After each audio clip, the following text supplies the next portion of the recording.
Introduction. Melbourne is Australia's cultural capital, famous for its art, music, sport, and of course, coffee. The city's laneways teem with independent cafes, and Melburnians pride themselves on brewing the best coffee in the world. At the same time, Melbourne draws professionals with a robust economy, especially in tech and finance, and top universities. But how does living here really compare to other cities like Sydney or Auckland? This deep dive explores safety, cost of living, rent, housing, budgets, immigration pathways, taxes and superannuation, healthcare access, transport and cycling, schools and jobs, and the trade-offs that come with Melbourne life. Safety by suburb. Overall, Melbourne is considered a safe city by international standards. Victoria's Crime Statistics Agency reports very low crime in many suburbs. For example, eastern and northeastern suburbs like Warranwood, Croydon Hills, and Eltham North see only about 1,100 to 1,400 incidents per 100,000 people, which is about 80% below the Victoria state average of around 6,810 per 100K. In general, the safest suburbs cluster in the eastern corridor, e.g. Warranwood, Park Orchards, Donvale. These areas tend to be family-friendly, with good schools, but also have higher home prices, often well above the city median, of about $1.1 million. In contrast, parts of inner Melbourne and some outer fringes have higher petty crime and antisocial behavior, as in any big city. But violent crime is rare, and police presence is strong. An international move there generally means feeling secure walking around in most suburbs. For context, Melbourne's homicide rate is very low. The biggest crime issues are graffiti and car break-ins in some inner areas. For families, many of the top-ranked safest suburbs have excellent public and independent schools nearby. Overall, Melbourne's crime levels are well below the worst urban areas, but as always, it pays to research each neighborhood. Cost of living. Melbourne versus Sydney and Auckland. Melbourne's cost of living is high, but still slightly less than Sydney's. Analyses find Melbourne ranks as the second most expensive city in Australia, just after Sydney. Daily expenses, rent, groceries, etc., for a single person typically run on the order of $8,800 to $4,800 per month, compared to about $8,500 to $5,500 in Sydney. Rent is the biggest factor. One-bedroom apartments in central Melbourne average $8,450 to $600 per week, whereas similar Sydney units go for $8,550 to $750 per week. By comparison, a one-bed in central Auckland rents around $540 to $640, roughly $8,450 to $540, so Auckland can be cheaper than both. Melbourne's median house price was about $8,001.08 million in early 2026. Sydney's median was much higher, around $8,001.79 million. Units follow the same pattern, Melbourne 610K versus Sydney 848K. In Auckland, a larger three-bedroom home might run NZ 900 to 1,000 AK, roughly 880 to 880K, generally lower than Melbourne's median houses. Overall, buyers will pay a safety premium on housing. Many of Melbourne's safest leafy suburbs, e.g. Park Orchards, have house prices well above the city average.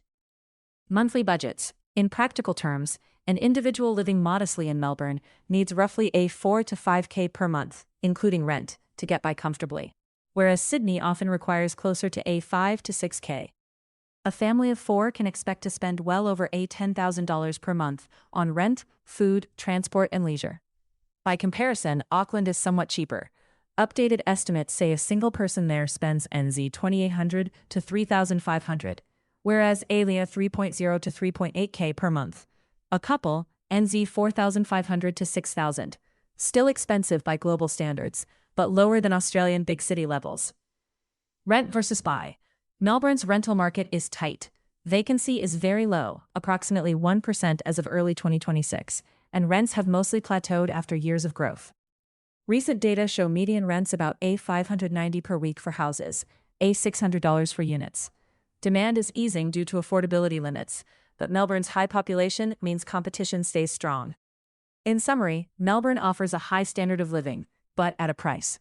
Living costs are on par with other major OECD cities, lower than London, New York, but above many Asian and European capitals. Wages in Melbourne are also relatively high. Average salaries are among the country's top 3, with Canberra and Sydney. Many expats find that Melbourne's slightly lower costs versus Sydney and slightly lower home prices versus Auckland's skyrocketing market help balance things. Immigration pathways, skilled and employer visas. Moving to Melbourne requires Australian immigration through one of the points-tested or employer-sponsored visas.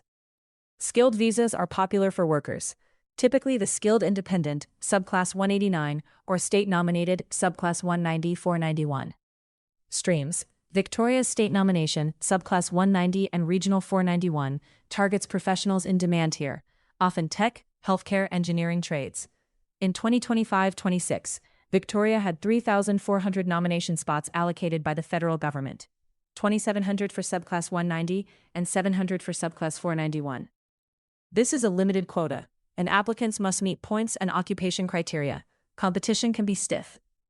Victoria's nominated occupations list changes each year, but typically includes IT specialists, engineers, teachers, medical professionals, etc. For those with an Australian job offer, employer-sponsored visas are an alternative. The Employer Nomination Scheme, subclass 186, permanent, and temporary skill shortage visa, subclass 482, are common routes. Many Melbourne employers sponsor skilled tech workers, healthcare professionals, and engineers. However, holding a job offer is often required upfront. In either case, English proficiency, qualifications, and sometimes registration, e.g., nurses, are needed. Finally, family reunion visas can apply if you have immediate family in Australia, but these are separate pathways, and also backlogged. In essence, Melbourne is reachable for skilled migrants, but you must navigate Australia's structured visa program. Demand is high, so applicants should research the visa steps thoroughly and consider using a migration agent if needed. Taxes, superannuation, and Medicare. Australia's tax system is transparent, but can seem high. Income tax is progressive. As of 2025-26, residents pay 0% on income above $18,200, 16% on $18,201 to $45,000, dropping to 15% from July 2026. 30% on $845,001 to $135,000, 37% on $135,001 to $190,000, and 45% on income above $190,000. There is also a 2% Medicare levy on most taxpayers. For example, a nurse or mid-career engineer might pay 20 to 30% marginal tax, while top tech execs earning over $200K pay 47% including the levy. Importantly, above 18K threshold and asset shelters, like super, can reduce your rate. Australians get tax-free thresholds and various rebates, but overall, expect a higher bite from tax than in many countries. Superannuation, forced retirement savings, is mandatory. Employers must contribute on your behalf, 11.5% of your salary in 2024-25, rising to 12% from July 2025. This is locked away until retirement age, and for internationals, generally accessible only when leaving Australia permanently. It's a significant addition. Effectively, your paycheck appears bigger, but about 12% goes straight into your super fund. Medicare is Australia's public health insurance. Permanent residents and citizens can enroll and receive free or subsidized healthcare. Once you gain a permanent visa, subclass 189, 190, 491, etc., you become eligible for Medicare. This covers free public hospital care and rebates on doctor visits, typically 85 to 100% of the Medicare schedule fee. New Zealand citizens actually become eligible on arrival, due to a special arrangement. They meet the residency requirement. Visitors from Canada, UK, etc. have partial coverage in emergencies via reciprocal agreements, but most other foreign nationals must either be permanent residents or purchase private health insurance. In practice, many expat workers sign up for a short-term private plan until if they secure PR, then switch to Medicare coverage. Summary: expect to pay roughly 30 to 40% of pre-tax income to the government via income tax and Medicare. Factor tax into any salary negotiations. The superannuation guarantee means your employer adds an extra 12% on top of your salary into a retirement fund. And once permanent, you'll enjoy Australia's excellent universal healthcare. Transit, cycling, and infrastructure. Melbourne boasts one of the world's most extensive public transport networks. The city operates 16 suburban train lines, the metro lines reaching far into suburbs, plus dozens of high-frequency bus routes. In addition, Melbourne has the world's largest tram network, about 250 kilometers of track, 30 routes, and over 1,700 stops. Many key corridors, CBD, inner suburbs like St. Kilda and Brunswick, are served by trams every 5 to 10 minutes. There's even a free City Circle tram for tourists through downtown. Fares are unified via the Miki Slark card across trains, trams, and buses. Commuting can be efficient, especially within the inner city. The recent addition of Melbourne's Metro Tunnel, connecting major lines via new underground stations at Parkville and South Yarra, plus upgraded tracks, is improving travel times. However, coverage thins in distant suburbs. Some outer areas remain car-dependent. In fact, cars are still common. Over 60% of Melburnians drive to work, similar to other big cities. Traffic congestion can be a downside, especially during peak hours on main arterials. Cycling infrastructure is improving. The city of Melbourne has built dozens of kilometers of protected bike lanes, and big annual Super Tuesday bike counts track steady usage. Bicycling to work remains a small share, 2 to 3% of trips. But local investment in bike lanes and bike share schemes is growing. If you enjoy biking, you'll find dedicated cycle paths along major routes, e.g. Capital City Trail around the inner city. Weather permitting, many Melburnians use bikes or e-scooters for short commutes. In short, Melbourne's transport network is strong by Australian standards. Transit is reliable around the city, and there are options for cars, trains, trams, and bikes. Road congestion is a trade-off in outer areas, but many residents can live car-free if they choose inner city or middle suburbs. Schools and education. Melbourne's education scene is world-class at all levels. For K-12 schooling, residents have 3 main sectors: public, government, Catholic, and independent private. State schools are free for Australian citizens and permanent residents. These include ordinary local catchment schools and a few elite selective entry schools, such as Melbourne High, Boys, and Mac Robertson Girls High, which offer top academic outcomes at no tuition cost. Government schools are generally well-resourced, and most families send children to their local public school. Private schools charge fees. Catholic schools are the least expensive private option, roughly $10 to $20K per year, while elite independent schools can be $30 to $48K per year. Many expatriates do pay for private education if they want co-educational or international programs, like IB. In short, you'll find a rich mix: world-ranked public schools downtown, an extensive Catholic system across suburbs, and hundreds of high-quality independent schools. Melbourne also has some of Australia's top universities. The University of Melbourne, ranked 22 globally, Monash, RMIT, La Trobe, and others. About 40% of University of Melbourne's 50,000-plus students are international, reflecting the city's strong education export industry. Quick schooling takeaways. Public school equals free for PR citizens, often neighborhood-based. Private school equals high fees, but smaller classes or special programs. The school zone, catchment area, can greatly affect where families choose to live. School performance indexes and selective entry exams are an important part of Melbourne's education landscape. For example, Melbourne High and Mac Rob are competitive yet fee-free. Careers, tech, healthcare, education, and more. Melbourne has a diversified economy with particular strengths in knowledge industries.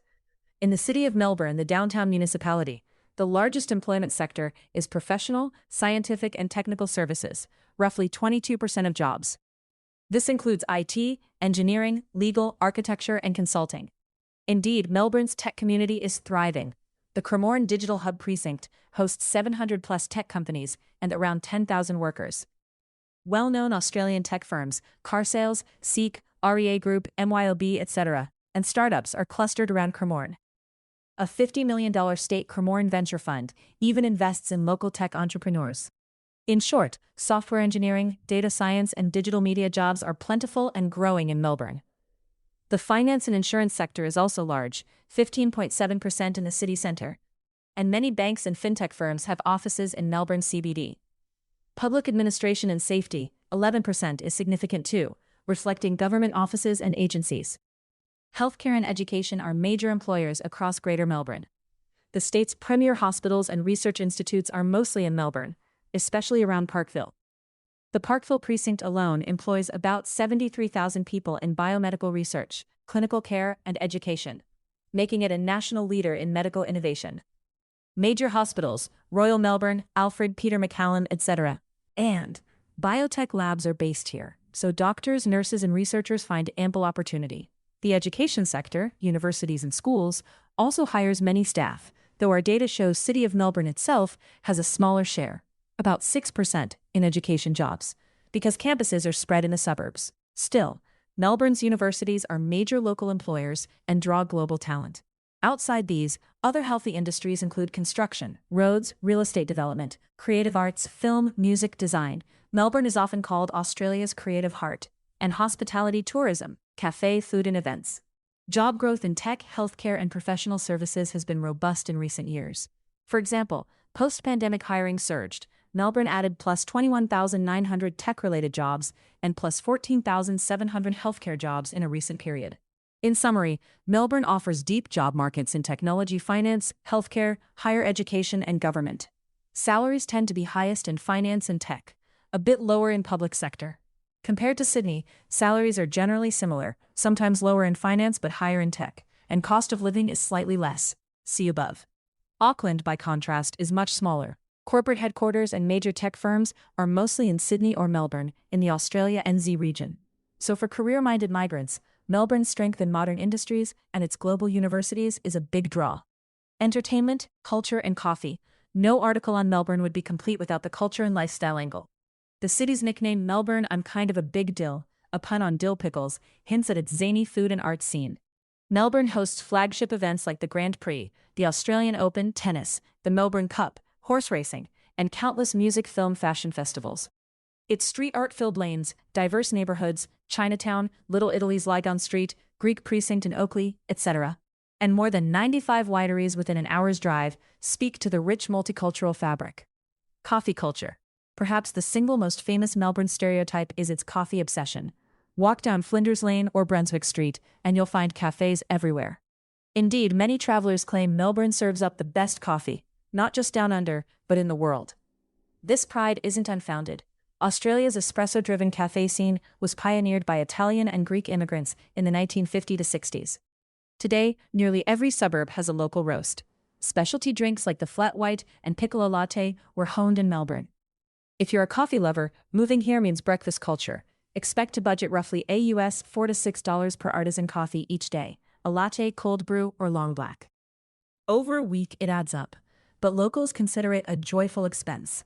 Caffeine plus social time equals daily ritual. Food and drink. Beyond coffee, Melbourne is famous for its restaurants and bars. Cuisine capital claims aren't exaggerated. You can find anything from award-winning fine dining to tiny hidden booth ramen spots. Brunch, Asian fusion, vegan bakeries, craft beer pubs, and laneway cocktails are all part of daily life. The multicultural mix, almost half the population has immigrant roots, means a dizzying array of international choices. Compared to Auckland, Melbourne's food scene is larger, more chefs, fusion styles, and generally more expensive than capital cities like Kuala Lumpur or Bangkok, but on par with peers like Vancouver or Seattle. Be prepared to spend $20 to $30 per person at most sit-down restaurants. Nightlife and culture. Expect a vibrant arts scene with theaters, comedy clubs, and galleries. The National Gallery of Victoria and State Library are free. Professional sports, Aussie rules football, soccer, cricket, sell out stadiums and give a distinct local flavor. When it comes to culture and leisure, Melbourne scores very high on quality of life surveys, often ranking in the top 5 cities globally for livability. This is due to a combination of safety, infrastructure, and rich cultural offerings, though it's usually eclipsed by nearby Vienna or Auckland in some rankings. Many people find Melbourne feels European in size, but with an Australian lifestyle pace. Coffee in hand, arts and parks around every corner, it's a city that loves to live up to its cultural reputation. Trade-offs in conclusion. No place is perfect, and Melbourne has its trade-offs. 3 stand out. High housing costs. While cheaper than Sydney, Melbourne home and rent prices are still very steep by world standards. Expect to pay a premium for safe neighborhoods and good school zones. Owning a house typically requires a 6-figure mortgage early on. This is mitigated somewhat by higher salaries than many regions, but you'll trade off space. Many city apartments are small, or endure a longer commute for affordability. Visa competition. Australia's skilled visa system is strict. Even if you have in-demand skills, there are caps and cuts. For example, Victoria only nominates 3,400 skilled workers per year, 2025-26. Waitlists and paperwork can be stressful. Unlike a tourist visa, any long-term work visa, except a few, means applying well in advance and meeting health, character, and quota requirements. Be ready for planning delays and consider getting professional advice. Variable weather. With an oceanic climate under 38 degrees south latitude, the city gets relatively mild temperatures year-round, annual average approximately 15 degrees Celsius. However, the popular warning, 4 seasons in one day, is accurate.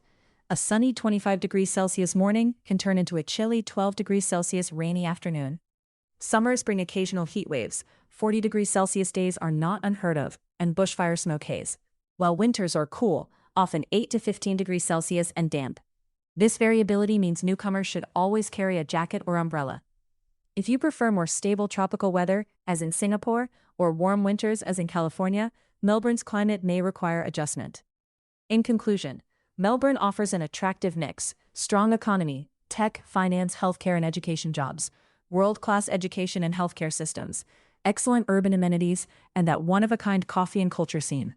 Safety is generally good, especially in its leafy suburbs, and the lifestyle freedoms, nice balance of work and play, are a big plus. In exchange, you'll pay high housing costs, compete for visas, and weather the famously fickle climate. For a remote worker or family prioritizing culture and quality of life, Melbourne can be compelling. Just be sure to budget carefully. For retirees or anyone on a fixed income, the expenses, health insurance for non-residents, taxes, housing will require solid planning. No matter your profile, tech professional, healthcare worker, student, or empty nester, researching each factor above will help you decide if Melbourne's unique charm and opportunities outweigh its challenges. Sources: various government, real estate, and research publications provided the data and insights above. All links to sources are available in the text version of this article. You can find the full article at movingabroad.life/blog. Thanks for listening. Thanks for listening to Moving Abroad Life. If this episode helped you get closer to your next move, make sure to subscribe so you never miss a new deep dive. For the full written breakdown, comparison data, and relocation resources, open your browser and type movingabroad.life right into your address bar. That's movingabroad.life, 2 words, movingabroad.life. New research drops multiple times a week.